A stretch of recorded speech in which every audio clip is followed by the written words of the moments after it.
Finally, an end to the most horrific murder case in Kootenai County history. Even though he was already sentenced to death, Joseph Duncan still hadn't been sentenced on Kootenai County charges. This morning, he was sentenced for killing McKenzie, Brenda, and Slade Groene. Duncan was also sentenced in Boise for killing Dylan and kidnapping Shasta.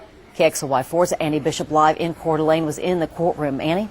And Duncan, via video from the Boise federal courthouse, said very few words as he was handed down 6 life sentences for his Kootenai County charges that he already pled guilty to 2 years ago. And then he was handed down a remaining 3 life sentences for the remaining federal charges. Add that on top of the death sentence that jurors decided on in August, and it makes Duncan the most violent and heinous criminal in Idaho history.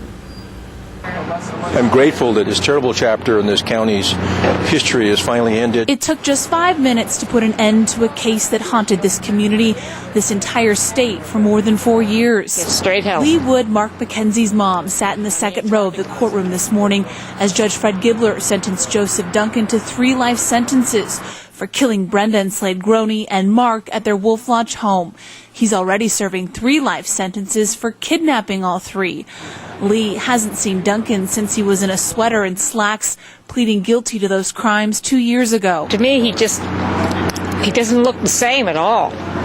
He's ghastly looking. His hair and beard only longer since his federal sentencing trial in August. During that trial, a jury sentenced Duncan to death for killing and torturing Dylan in the Lolo National Forest. After the state hearing this morning, a federal judge sentenced Duncan to 3 more life sentences for kidnapping and sexually abusing Shasta and Dylan. Lee now hopes the Wolf Lodge home will be torn down. I won't drive by it, but people drive by there, and then people are always asking me, what's going to happen to the house now. And if it gets torn down, that'll be a relief on the whole family. He's a pain that will never go away. Never get closure, ever. That's something that will stay with me the rest of my life.